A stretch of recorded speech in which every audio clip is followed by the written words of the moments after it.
Existem muitas formas de nós dispormos dos nossos tesouros pessoais, quando nós encontramos esse grande tesouro que Jesus nos propõe nessas parábolas que estamos ouvindo, lendo, desde domingo passado e hoje, em que de alguma forma ele nos apresenta de maneira simples a identidade do reino dos céus, por um pequeno grão de mostarda, por um tesouro escondido, por uma pequena pitada de fermento, que da sua maneira ela vai levedando, né, aquela massa por ela temperada.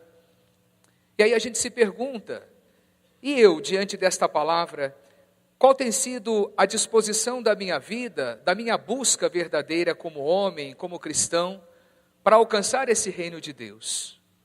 E existem muitas formas de respondermos isso. Tomava consciência outro dia, que há 24 anos eu saí da minha casa, saí da minha história, deixei a minha família, deixei a simplicidade da minha história, não a simplicidade da minha vida. E é interessante perceber que a paixão por esse reino faz com que a gente dê esses passos assim. Hoje a gente vê esses meninos que estão vivendo os seus processos, os seus momentos, acreditando neste sonho, um terminando a sua fase inicial, dois ali começando a sua fase, vislumbrando a possibilidade de consagrar a própria vida.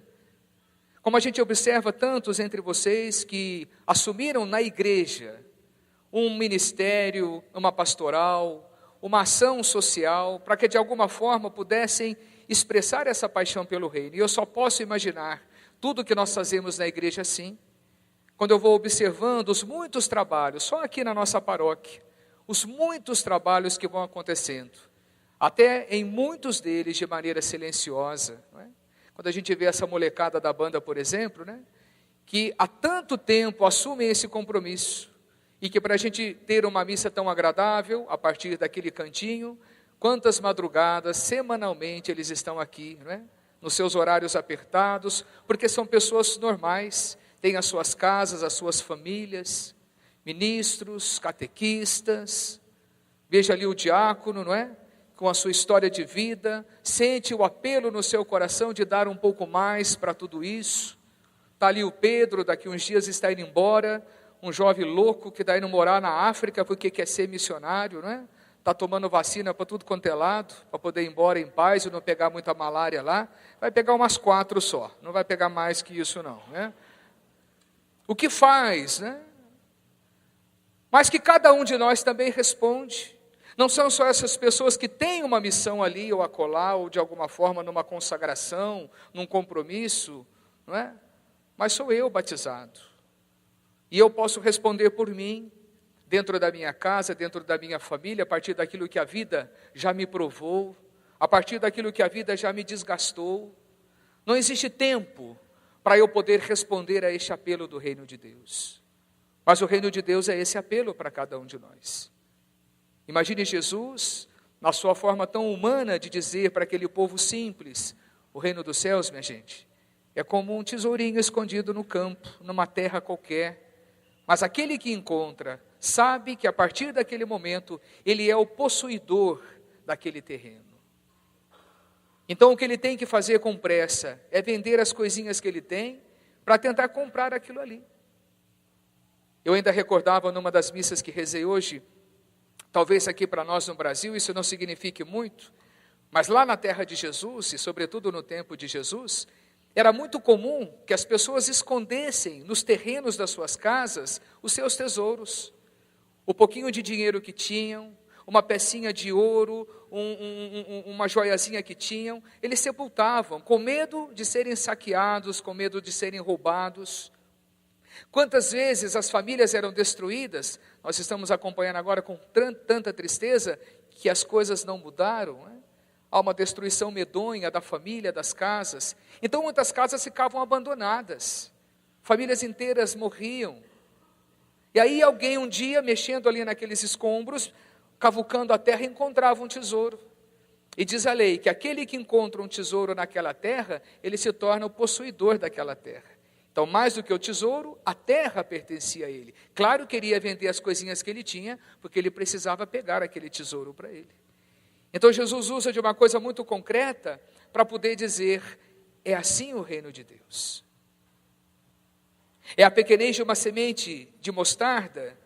Muitos de vocês já viram o tamanho desse grão, né? Quase que imperceptível aos nossos olhos, mas que se torna a maior de todas as hortaliças, onde até mesmo os pássaros vêm fazer os ninhos ali. Aquela que tinha tudo para não ser nada, Deus faz dela a maior de todas. Então é essa lógica que Jesus vai apresentar para nós a partir da parábola. E por que ele fala em parábolas? Não é? Quando a gente quer falar de Deus, minha gente, as palavras não suportam. Não existe uma forma, não existem palavras, por mais profundas que possam ser, para tentar explicar a profundidade de Deus. Então Jesus é o primeiro a nos dar essa aula. Ele vai partir para uma simbologia. O que é a Santa Missa, senão um ritual de simbologias? Se você estudar um pouco a liturgia da missa, você vai ver que toda ela, a partir da entrada, ela começa a ser um ritual. Cada gesto que acontece, uma procissão, uma prostração, uma luz, um sinal, uma toalha, enfim. A liturgia é uma composição de símbolos, e os símbolos por si falam, não precisamos ficar explicando. E eles nos levam, mais ou menos, a compreender a profundidade do mistério de Deus.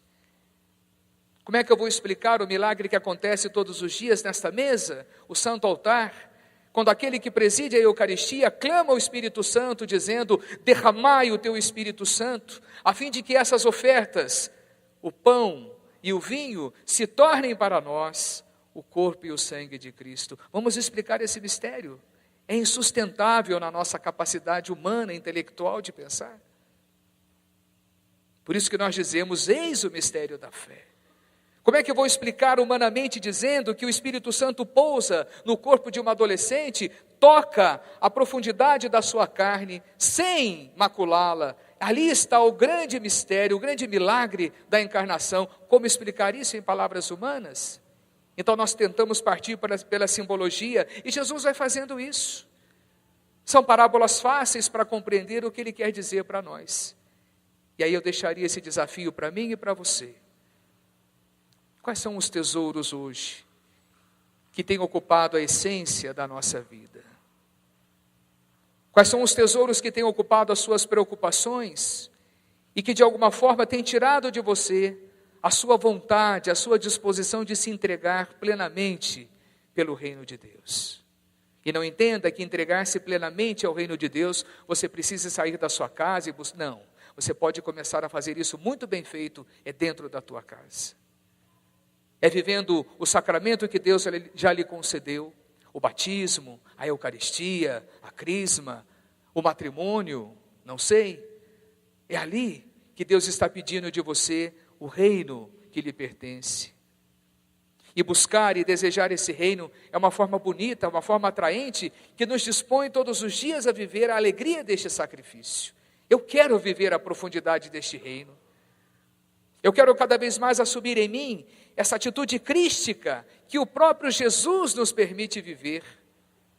Vamos nos recordar de maneira tão bonita, ainda recordava também em outra missa, o documento do Vaticano II, quando ele diz ali que para nós que comungamos o corpo e sangue de Cristo, Deus nos dá a alegria de ter em nós, em nossa carne, esse mesmo sentido de cristificação. Portanto, nós vamos nos tornando crísticos em Jesus Cristo. Isso é maravilhoso, é dom de Deus.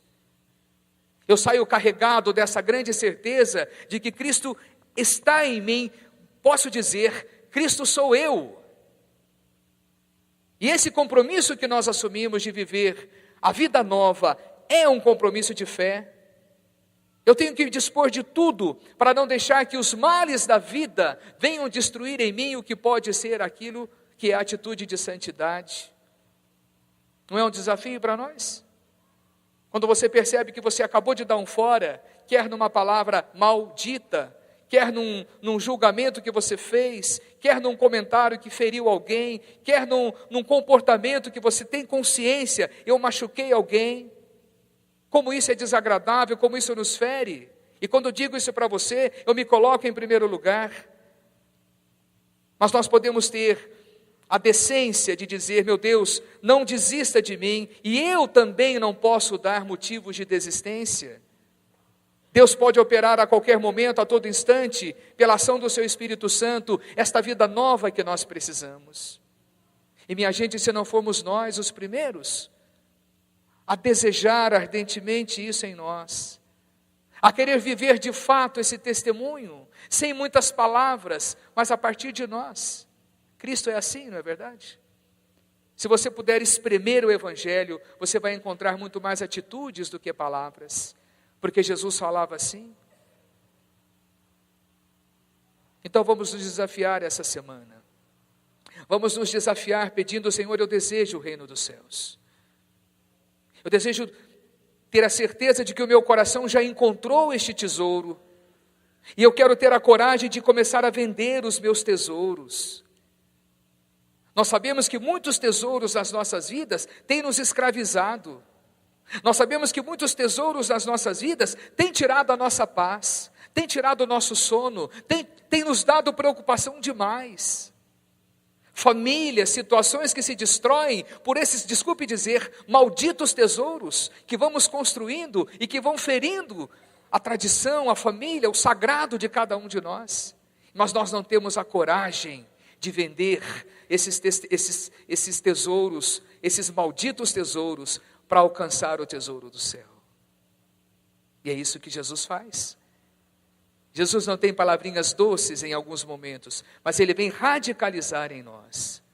É essa revolução, Jesus. É esse deixar-se impactar pela sua palavra e dizer: eu tenho a força, eu quero ter a disposição de abraçar aquilo que Jesus está pedindo. Eu tenho certeza que eu encontrei o tesouro da minha fé. E abrir mão dos tesouros humanos pelo tesouro da fé é você experimentar aquilo que a segunda leitura nos diz hoje. O eleito de Deus, o escolhido de Deus, aquele que Deus vai cuidar por excelência e a todo momento Deus vai confirmar, Deus vai comprovar o amor preferencial dele por aqueles que nele depositam o seu tesouro, a sua fé, o seu testemunho. Isso é graça de Deus, isso não é mérito nosso, e cabe a nós pedir isso. Que Deus nos permita desejar o tesouro do céu. Que Ele nos permita cada vez mais ter coragem de abrir mão dos pequenos tesouros da vida. Por mais agradáveis que possam ser, são apenas tesouros da vida. Olhe para o céu e olhe para os seus tesouros e perceba: nenhum deles entrará no reino do céu. E é você quem vai entrar. E o único tesouro que você pode cultivar é o tesouro do céu. Creio em Deus Pai, Todo-Poderoso, Criador do céu e da terra.